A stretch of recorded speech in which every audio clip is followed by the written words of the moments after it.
Hello and welcome. We are live from New Delhi. You're watching DD India Live, India's voice to the world. I'm Abhishek Mahajan. Coming up in the next 30 minutes. India's space agency ISRO set to execute key maneuvers shortly. Aditya L1, first Indian solar mission to be placed in final orbit L1 point. US Supreme Court to hear Trump appeal over Colorado ballot disqualification that ruled him ineligible for state ballot. As the Israel-Hamas conflict nears 3-month, US Secretary of State, EU Foreign Policy Chief visit West Asia to stop the spillover beyond Gaza. And in sports, ICC T20 Cricket World Cup 2024 to begin from June 1st. India faced Pakistan on June 9th in New York, final on June 29th.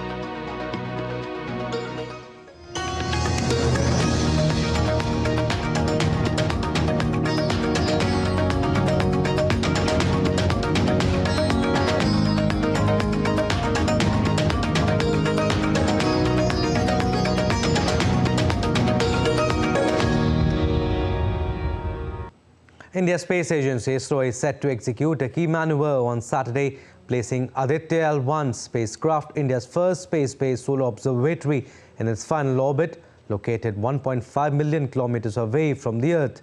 The critical maneuver involves the firing of thrusters in order to change the speed and trajectory of the spacecraft. DD India's Aisha Khanum reports on Aditya L1's date with the Sun.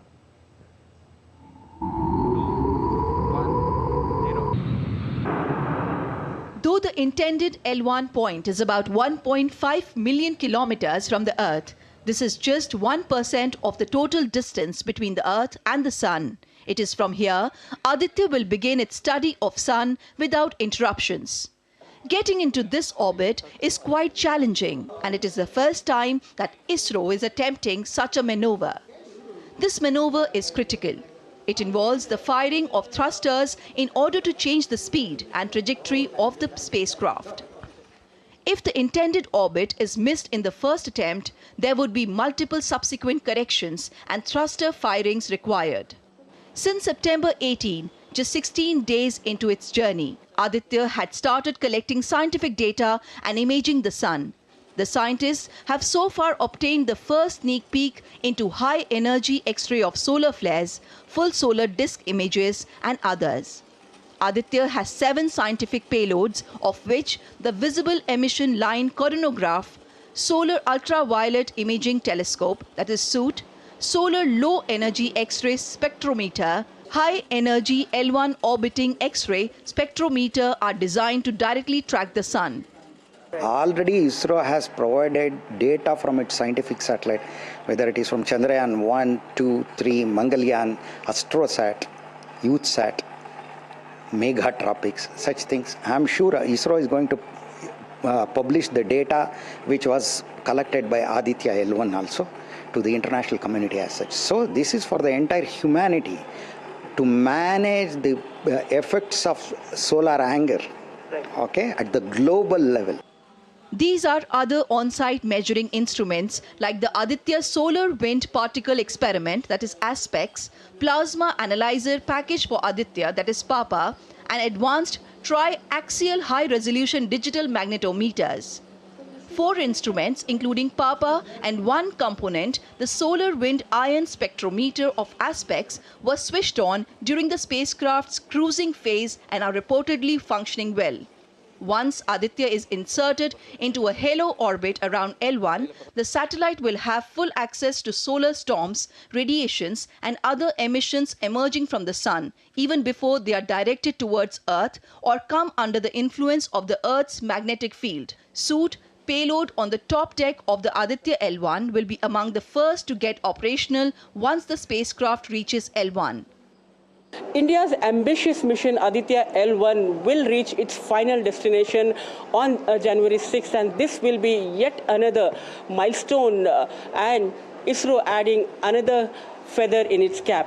With cameraman Muni Krishna, Aisha Khanum, DD India, Bangalore. In another update, India's space agency ISRO has qualified 10 A silicon graphite anode based high energy density lithium-ion cells as a low-weight, low-cost alternative to present cells being used. With 35 to 40% battery mass savings, these cells are set to make future space and ground applications lighter and more efficient. ISRO conducted a flight demonstration of the cells as a battery on PSLV C-58's POEM-3 platform, which was successfully completed through the experiment. In the experiment, the cells were subjected to harsh space environment to check their capability to survive in that situation. The United States Supreme Court agreed to hear former President Donald Trump's appeal of Colorado ballot disqualification on Friday. The appeal follows Colorado Supreme Court's December 19 ruling, which barred Trump from the state's primary ballot for engaging in insurrection involving the U.S. Capitol attack on January 6, 2021 by his supporters.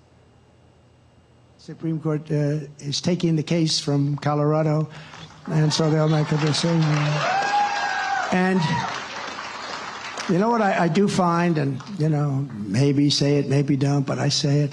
I guess it's a different wiring system or something, but all I want is fair. I fought really hard to get 3 very, very good people, and they're great people, very smart people, and I just hope that they're going to be fair because, you know, the other side plays the ref. And U.S. President Joe Biden put safety and defense of democracy at the center of his speech during a campaign in state of Pennsylvania on Friday. Biden also marked 3 years of January 6 attack on the Capitol, targeting former President Donald Trump. Today, I make this sacred pledge to you: the defense, protection, and preservation of American democracy will remain, as it has been, the central cause of my presidency. And Donald Trump hit back against Democratic President Joe Biden as he addressed several hundred supporters during his speech in his first visit to Iowa on Friday. The former president also presented a dark portrait of the United States, listing its failing policies and immigration issues. Under the Trump administration, you were better off, your family was better off, your neighbors were better off, your communities were better off, and our country was better off. The whole country was better off. America was stronger, richer, safer, and more confident. But now we're a nation in decline. We are a failing nation. We are a nation that has lost its confidence. Moving on, Iranian authorities said that security forces have arrested 11 suspects in connection with the twin bomb blast in Kerman on Wednesday. Earlier, the Islamic State K group claimed responsibility for the attacks, which killed nearly 100 people and several others injured. According to a statement from Iran's intelligence ministry, security forces arrested 2 people in connection with the suicide bombing in Kerman, as well as 9 others in different parts of Iran suspected of being involved in the incident. The attack came as thousands of people gathered to mourn the 4-year anniversary of the general's death. Among the casualties were 12 children under the age of 15. Iran's president and the commander-in-chief of the Islamic Revolutionary Guard Corps vowed revenge during an address at the funeral for the victims of twin bombings. In a new diplomatic push to avoid the spillover of Israel-Hamas conflict beyond Gaza, top US and Europe diplomats are visiting the region. United States Secretary of State Antony Blinken has landed in Istanbul, his first stop on week-long trip to West Asia and Europe. Blinken will be holding talks with Turkish Foreign Minister Hakan Fidan and President Tayyip Erdogan. This is Blinken's 4th trip to West Asia since the Israel-Hamas conflict began in October. Meanwhile, European Union's foreign policy chief Josep Borrell is visiting Lebanon to explore ways to avoid regional escalation. The visit comes as Israel continues its operation against Hamas. On Saturday, the Israeli Defense Forces said they have operated at a Hamas terrorist quarters under a hotel near the beach in northern Gaza. The IDF said terrorists exploited the hotel, using the place to plan and execute attacks. Multiple weapons, including AK-47s, explosives, and drones were found under the hotel. Meanwhile, tightening the noose on Hamas, the U.S. is offering up to $10 million for information on 5 Hamas financiers or anything leading to the disruption of the Palestinian militant group's financial mechanisms. The US State Department said that rewards would be for information on any source of revenue for Hamas, major donors, financial institutions that facilitate transactions for Hamas, front companies that procure dual-use technology for the group, and criminal schemes that benefit Hamas. According to the State Department, the reward offering follows 4 rounds of US sanctions on Hamas after the group's deadly incursion into Israel on 7th October, which Israel says killed 1,200 people. On to Russia-Ukraine conflict. Russian air defense units downed missiles and drones in a series of overnight attacks over the Crimea Peninsula and the western part of the Black Sea on Saturday. Russia said its forces had destroyed 10 incoming missiles over the peninsula. Russia's defense ministry reported the downing of 36 Ukrainian drones over Crimea. The strikes come as Ukraine recently stepped up attacks on Russian targets in and around Crimea. Now, ports in Ukraine's Black Sea region of Odessa boosted cargo handling in 2023 by 15% year-on-year, Regional Governor Oleg Keeper said on Friday. The ports of Big Odessa handled 50 million tons of cargo in 2023. Keeper said a large part of cargo was farm goods sent to destinations in Europe, Asia, and the United States. Venezuela's National Assembly re-elected Jorge Rodriguez as leader of the board of directors on Friday. The opposition National Assembly extended the functions of a committee it had appointed to govern the country's foreign assets since it voted to remove interim President Juan Guaido in 2022. Venezuela's assets held abroad include bank accounts, gold held in the Bank of England, and oil refiner Citgo Petroleum. And the new year took a surprising turn for a Haitian migrant stranded in Mexico as he found himself employed as one of 3 wise men during a fair. Jean Dixon has been waiting to go to the US, but paperwork has caused much delay. Due to language barrier and racism, finding a job has been a problem for the young man.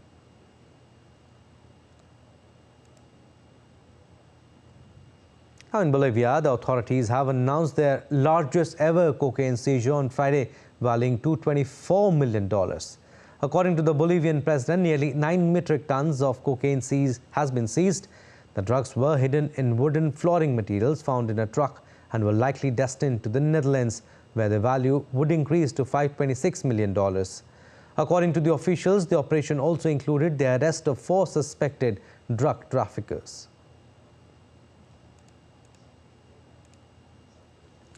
A former Colorado police officer was sentenced on Friday to 14 months in jail for his role in the 2019 killing of Elijah McClain, a young black man who was not suspected of any crime.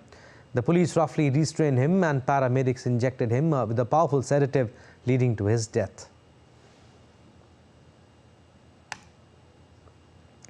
Now, Sudan's army chief Abdel Fattah al-Burhan on Friday vowed to continue a 9-month war between the military and the paramilitary rapid support forces. Rejecting the latest peace efforts, Sudan's army chief al-Burhan accused paramilitary RSF of war crimes and crimes against humanity in West Darfur and the rest of Sudan.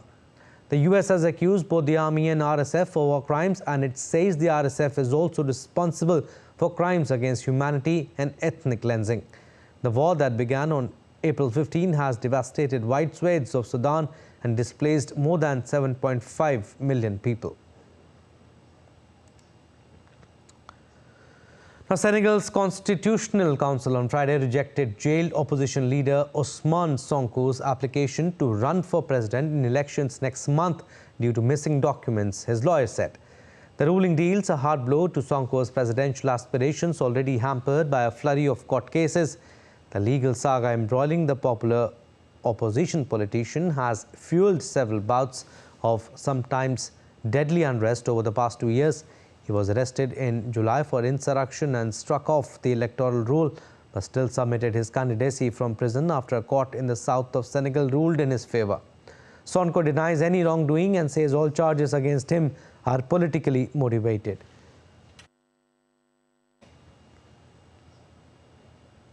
Following widespread floods across Britain, drone footage showed flooding near a river and bridge in Bewdley, England. More than 300 flood warnings have been issued by the British government. Transport agencies have warned of significant disruptions, and some 1,000 properties have already been damaged. The continuous rainfall that followed a series of storms in recent weeks swiftly has led to already high rivers and waterways throughout England and Wales to overflow their banks. Drier weather is expected to follow with rains in the coming days.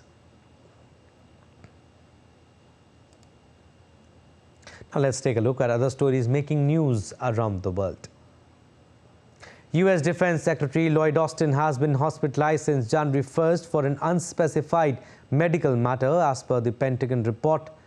However, the details about why he is in the hospital has stayed a secret all week. 70-year-old Austin sits just below President Joe Biden at the top of the chain of command of the U.S. military, and his duties require him being available at a moment's notice to respond to any manner of national security crisis. Thousands of children lined up in the main boulevard of central Madrid on Friday, waiting with bags to receive sweets during the annual Epiphany parade. Flanked by dancers, musicians and performers, three wise men parades traditionally take place all over the country on January 5th to mark the eve of the Epiphany. All right, we'll slip into a short break, but still to come on this edition of DD India Live. At least 4 people die after a train in the Gopi Bagh area of Bangladesh's capital Dhaka set on fire. North India continues to reel under cold wave. Delhi, Haryana and Chandigarh record temperatures less than normal. Travellers face delays and cancellation. And Australia sinks Pakistan, whitewashes 3-0 in David Warner's farewell Test series.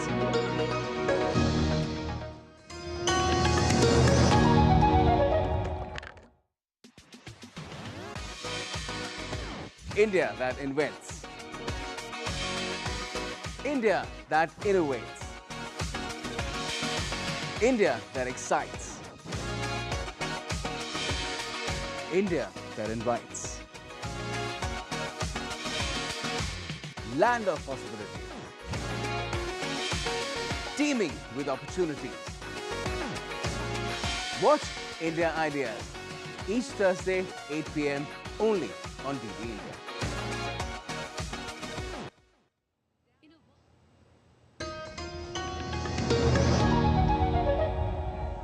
Welcome back. You're watching DD India Live. I'm Abhishek Mahajan.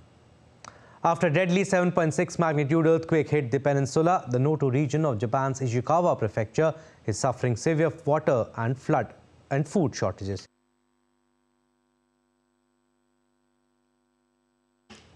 However, in Wajima city, Japanese residents were elated after a local supermarket opened its doors for people to get their supplies.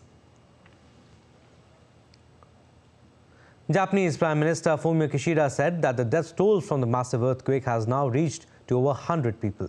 He also stressed the need to improve routes and road conditions to the evacuation centers to deliver more supplies for the evacuees. We need to strengthen delivery routes for food, water and portable toilets. We need to improve disposal of human waste, medical assistance from the disaster medical assistant team, and set up makeshift beds and dividers for privacy. In addition, we need to strengthen police car patrolling for security. And North Korean leader Kim Jong-un sent messages of sympathy to the leaders of Iran and Japan on Saturday. State media reported twin bomb blasts in Iran killed nearly 100 people on Wednesday, while the death toll in Japan's devastating earthquake on New Year's Day is nearing 100. Kim expressed condolences to Japanese Prime Minister Fumio Kishida with the hope that affected areas would be restored to stability soon. He also expressed sympathy to Iranian President Ibrahim Raisi and reaffirmed North Korea's stand in opposing all sorts of terrorism. Moving on, a mass rally was held in North Korean capital Pyongyang earlier this week, calling for thorough implementations of government policy goals such as increasing economic production and building more homes. Some 100,000 workers, students and members of the Workers' Party of Korea took part in the event at Mayday Stadium, marking the third year of the North's 5-year economic development plan. In a party meet earlier, North Korea's leader Kim Jong-un called for efforts to exponentially increase the country's nuclear arsenal and mass produce tactical nuclear weapons.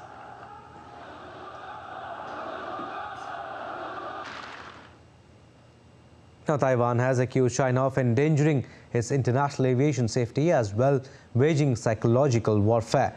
The statements by Taiwan's defense ministry come after balloons were spotted over the island, which it says are potentially used by China for spying. Taiwan is on high alert for Chinese military and political activity as it nears its January 13 presidential and parliamentary elections.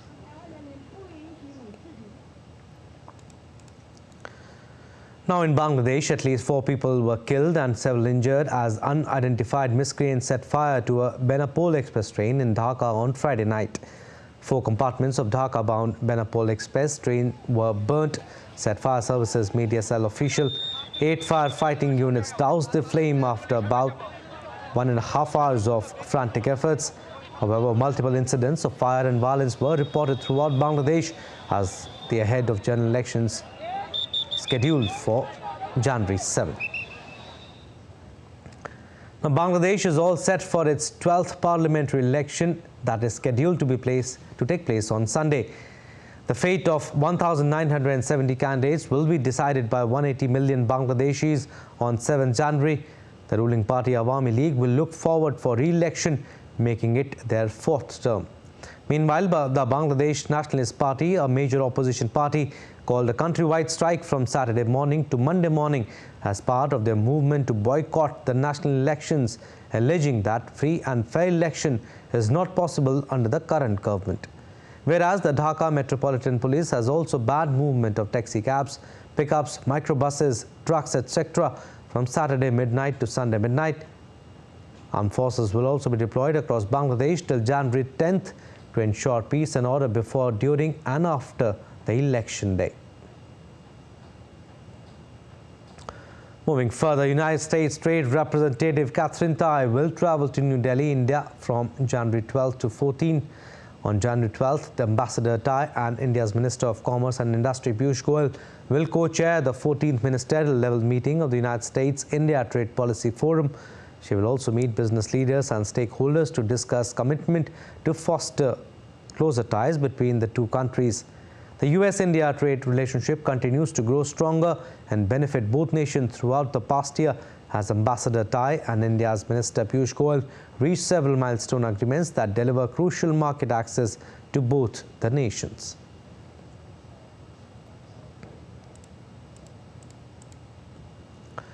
India's External Affairs Minister Dr. Jaishankar has concluded his visit to Nepal. In a social media post, Dr. Jaishankar on Saturday shared highlights of his visit.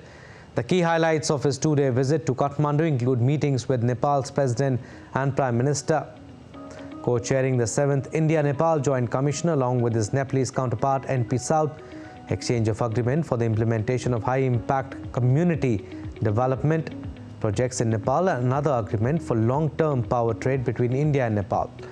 The minister also inaugurated many post-earthquake reconstruction projects in Nepal.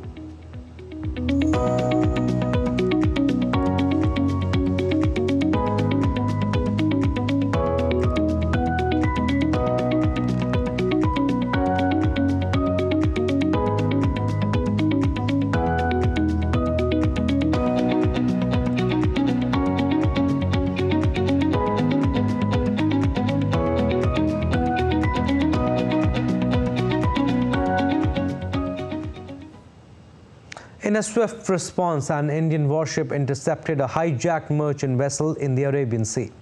All 21 crew, including 15 Indians on board a cargo vessel which was hijacked by pirates off the coast of Somalia, have been rescued, the Indian Navy said in a statement on Friday. The Navy's elite marine commandos, or Marcos, conducted sanitization operations in the vessel. The Marcos have confirmed the absence of the hijackers. The attempted hijacking was probably abandoned after a warning by the Indian Navy, and the vessel was intercepted. The INS Chennai is in the vicinity of the vessel and rendering support to restore the power generation and propulsion and commence a voyage to next port of call. The Indian Navy issued first visuals of the rescued Indians who were a part of the crew on board the hijacked vessel MV Lily Norfolk. The members of the crew thanked the Navy for their swift response and chanted Bharat Mata Ki Jai. Indian Prime Minister Narendra Modi is on a 3-day visit to Jaipur, the capital state of Rajasthan, to participate in the National Conference of Director General and Inspector General of Police. The 3-day event was inaugurated on 5th January by the Indian Home Minister Amit Shah. The conference deliberates on the challenges of safety and security. India's Union Textiles Minister Piyush Goyal is on a tour to the state of West Bengal, where he inaugurated the Patsan Bhavan at Newtown, Kolkata in state of West Bengal.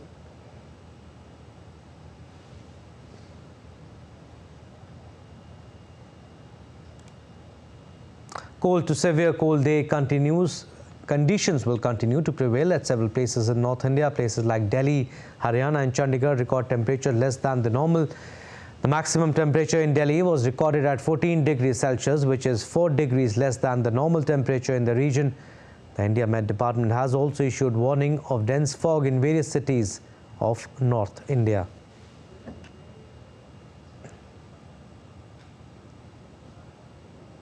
All right, now let's take a look at other stories making news today. Indian government's nationwide outreach initiative Viksit Bharat Sankalp Yatra has crossed a major milestone.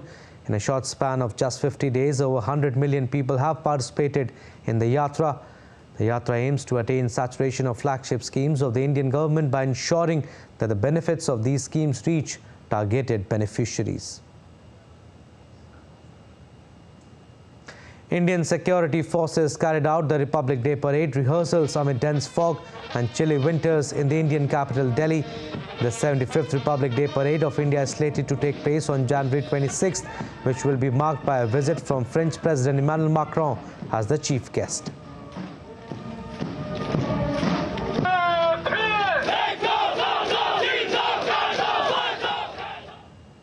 All right, that's all for this edition of DD India Live, but do let us know your thoughts on the news of the day. You can connect with us on Facebook, X and Instagram. We'll be back with more news as it breaks here on DD India. I'm Abhishek. From all of us here in Delhi, thanks for watching DD India Live.